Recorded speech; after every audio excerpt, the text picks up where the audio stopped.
Yeah. So we'll start speaking first about how did you guys get into the Airbnb kind of business? Well, it's funny really, isn't it? Because it's something from my early 20s. I don't know where the idea came from, but it's almost, I'd always had the idea from my early 20s that it would be something I would like to do. And separately, Peter always had an idea of maybe running a little tea room or B&B or something. So, and when we got married, when we got together, we'd known each other for a long time. When we got together, it was like, oh, well, I'd love to do a bit. Oh, well, I would love to do that as well. And we were very fortunate. We were very lucky because when we got together, we both had our own homes, so we were able to basically work out selling both of our homes. Peter was in the right place at the right time from a job point of view, and he managed to get early retirement stroke redundancy. And that meant that I was still working, but we actually managed to move here and set up the B&B. And then 2 years later, I managed to get my voluntary redundancy as well. And the rest is history, as they say. So, it's just something we both always wanted to do from however long we can remember, really. And we've never looked back, really, have we? And when we were looking into it before we did it, we read that on average, people who start running a B&B last 6 years, on average. And we're coming about 12 years and still enjoying it. And it's the talking to the people at the end of the day. That's what we like. Yeah. That's why we haven't gone for a big B&B. We've only got 3 guest rooms, so we can spend some time with the people. If they want to spend some time with us. That's good. So it's my understanding that you guys have been running this Airbnb for 12 years now. So how have things changed over the years? Is there any point where you thought this is not going to work? Where you feel like, how could I get things sorted, or any struggles? Not Do you know, really. it's nothing urgent, nothing large. The only, interestingly, the biggest change that we had to do just this year, actually, when we first set ourselves up, we used a booking system called laterooms.com. Yeah. And I don't know if you know, Calvin, but that actually, that firm went into liquidation in July, and it's the only online booking system we used. So for a while we didn't worry because we were already very busy during August, but in September we put ourselves on booking.com, because that was the other big site that we were aware of. So other than changing our online booking, in terms of the way that we run the B&B and the sort of guests that we have, there's not really an awful lot that's changed in that 12 years, strangely. I suppose the only change really is an obvious one, in that when you first start, you don't know any of the people that will come. But after a while, and after we've been running it for a while, we now get repeat bookings, and we now have people who've been many times, and the friends really, the friends rather than guests, and so that's a nice side of it. And you get to sort of share people's lives with them, when they come, they'll tell you an update on what's been happening, and likewise we will, and it's nice from that point of view, That's good. Yeah. So my next question for you is like, you said earlier that you didn't originally live here. No. So you was located somewhere else before. So what led you to the big decision to come here? Right, that's an easy one to answer really. I'm born and bred Middlesbrough, but all my life, with my mum and dad when I'm tiny coming here, I always came here on some holidays, and it's got a lovely feel about it. But at the age of 10, I remember specifically falling in love with Whitby at the age of 10.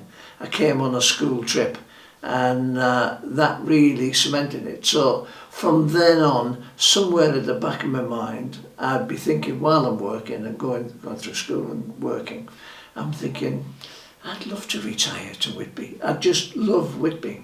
And we just gradually, taking slow steps, I've managed to do it, and we haven't looked back, and we love it. Okay, that's good. So take me through the process of you deciding you want to move and like ending up buying the B&B? What's the steps you take? Right. Well, it was a bit like putting a jigsaw together, wasn't it? Because when we got together, we both had our own homes. Obviously, we got married. The first step was we sold my house and then put Peter's house on the market, and then we came and had a look round the B&Bs, because obviously a key thing is working out what budget you would have, what sort of size B&B, and you know what budget you would have. Yeah. So we knew roughly after selling Peter's house we knew roughly what we would have money wise to in terms of what budget. And this, so it was basically a case of starting to look around at the different B&Bs. This Riftswood was the second B&B that we actually looked at. The first one we looked at was down by the harbour, and it was very small, and we sort of came away from that thinking, oh gosh, if that's all we can get for the budget, then you know it might not work. But here was the second place that we came, and the budget was just perfect. And it was, as soon as we walked in, it was one of those feelings where this feels like it's, you know, home. And it and we brought my parents round. They came and looked round, and the first thing as we came out the door, Mum said to us, "Oh, I can see us all spending Christmas there," and that's exactly what we did for the first year. But basically, then after we'd found here, we then had the job of, we'd sold my house, we had the job of selling Peter's house. And that took a lot longer than we thought it would have done, but eventually that happened, and then it was just a simple case of you know, basically packing, moving, and setting ourselves up here. And that was a worrying time really, because we'd never done anything like this before.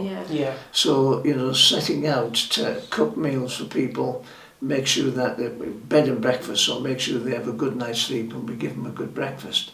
Well, how do you do that? You know, so we just hoped that a big learning curve. That we could do it. Yeah.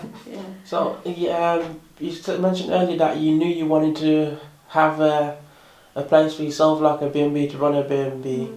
So, like, after you've decided that you wanted to do it, what have you learned so far that you'd like probably change or do different if you had a go at it again? Well, I don't think there's much we would do different, really, is there? No. I think the big difference is, before we were working for somebody else, now we're working for ourselves, and that's a good thing. But no, I don't think we would. I think if I was to tell myself something, the one thing that did surprise me, was when we started, you know, serving guests and serving breakfast. I didn't realise how nervous I would be at the very start of it. Yeah. I mean, we're not now. We're much more comfortable now talking to new people and greeting new people. But if I was to tell myself something to help me prepare, it would have been just be prepared to be, you know, a bit worried when you very first start. It's you know, because it's a big change really. But as I say, now you know, now we're comfortable serving and what have you. But to start with, I was surprised how stressful it could be at the start, you know. I still think, I would still say, you're still on an edge. Yeah. You know, that the people in here, and we're busy in the kitchen, that you're still really thinking, are they going to enjoy this? Are they enjoying it? And we have to get it right. And that still puts you on edge in the kitchen. When it's all over with and it, you know, people say that they enjoyed the breakfast, then you can come back down. And in a way, you probably need that to make sure that everything is at a certain level. If you stop caring. If ever we stop that, maybe that would be the time to stop doing the job, you know, and move on. I think you'd need to be still concerned that you're doing it right, and how could you improve it? I would say. So, and after travelling for a while myself, you can actually tell from how the hosts treat their guests when they come in, like the amount of effort they actually put into greeting their guests and look after them. So from judging and seeing you guys are warm and welcoming. I can see that on your face just entering.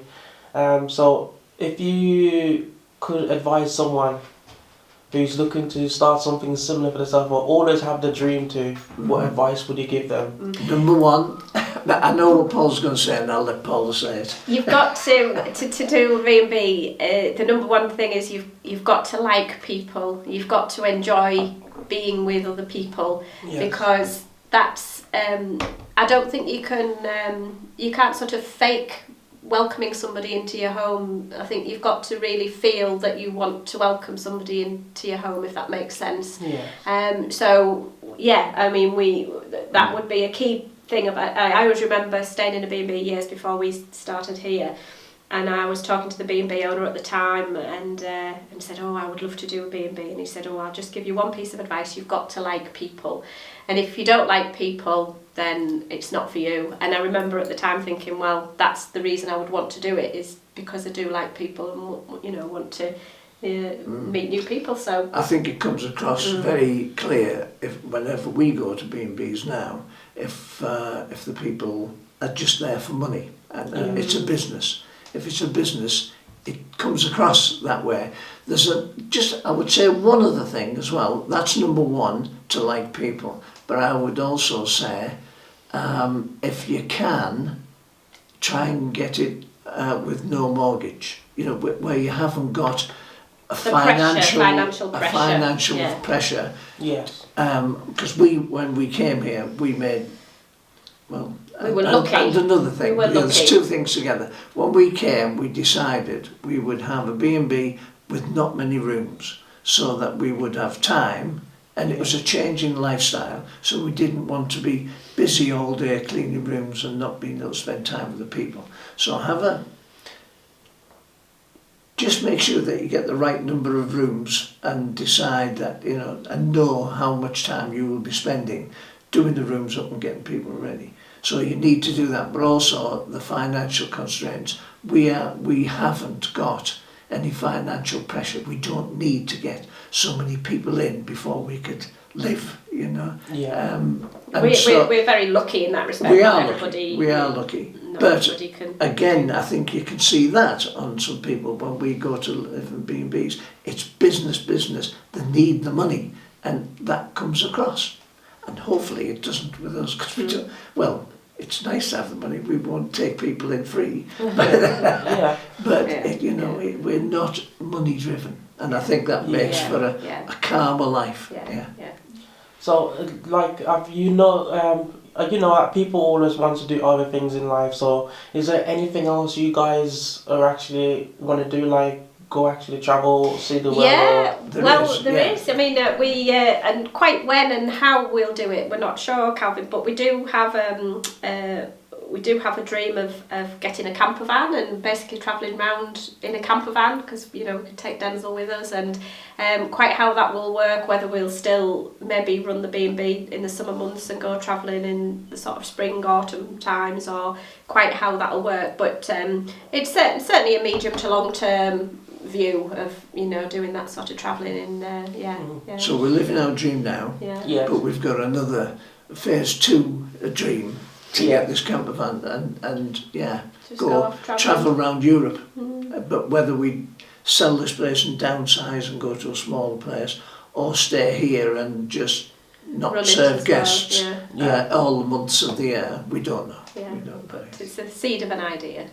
Okay, so Whitby being such a tourist driven place, so I'm not sure about the history. Is it like based where the environment here is driven strictly by tourists, or just by the fishing economy of it? There's a lot of history to Whitby, and that's one of the reasons why I love it so much. There's so much about it.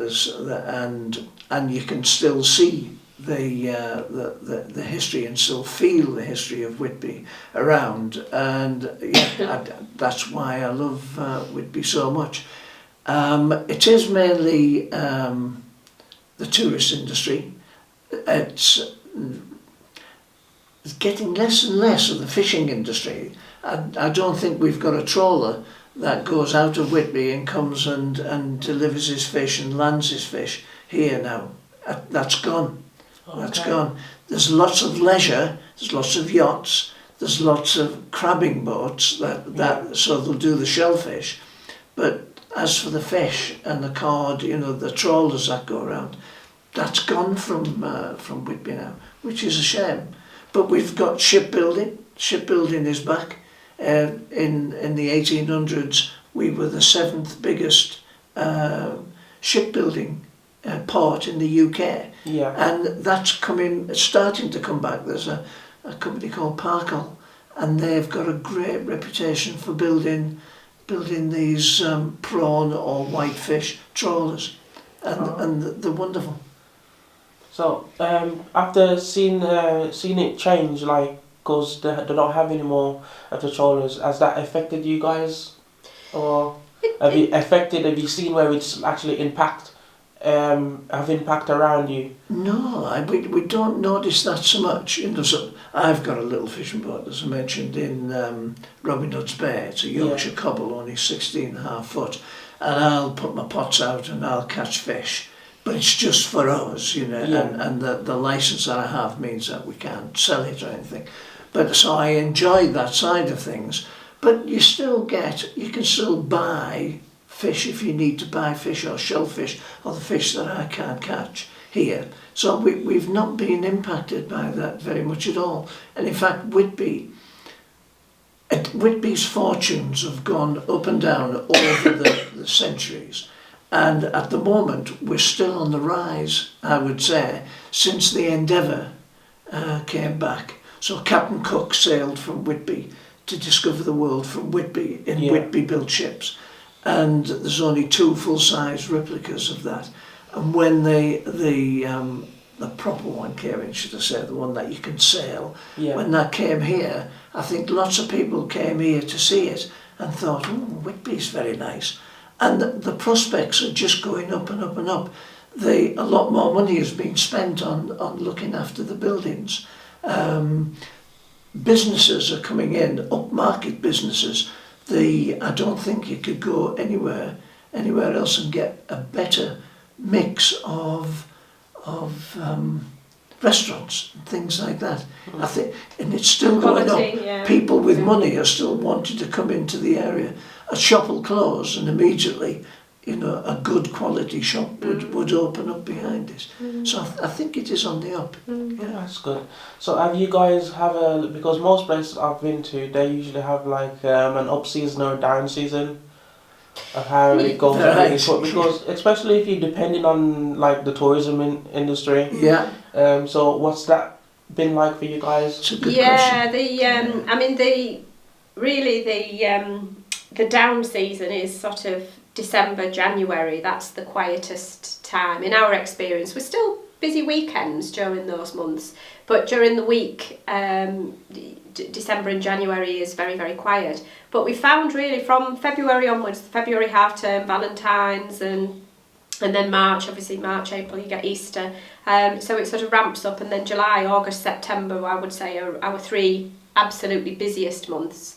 And then October, November is still reasonably busy. So and Whitby, I think in our experience again, I think we're seeing that even the December, January months starting to get busier than they ever were. So it is Whitby is becoming more all year round. The Whitby Council, the town council, they put on like Christmas fair weekends now, which they didn't do when we first arrived. And those weekends attract tourists as well. They'll find out that the Christmas market's on and they'll come for the Christmas market. And so the fact that there's more Christmassy things happening during December, helps to keep it much more all year round as well. Whitby is very good at organising various things. There's 2 60s weekends throughout the year. There's a folk week. There are wartime weekends. There are 80s weekends. There are goth weekends. Because Bram Stoker came to Whitby and wrote Dracula, then Whitby is the world's international capital for the goth community. And those weekends, the whole town changes. You get it's wonderful, isn't it? Yeah. And there's 2 of those weekends a year, and then there's been spin-offs from that, and so they created another couple of weekends. So with the music scene, soul weekends as well. So somebody's always organising something at various weekends. There's a thriving amateur dramatic society as well, and they're putting things on at the Spar and Pavilion. Spar and Pavilion is very old, but it's got a cinema second to none, and the acts that they get on in the theatres are tremendous. It's selling itself very well as Whitby. Okay. So is there any advice that you'd give young people that's coming up now, like life advice? Do what you enjoy.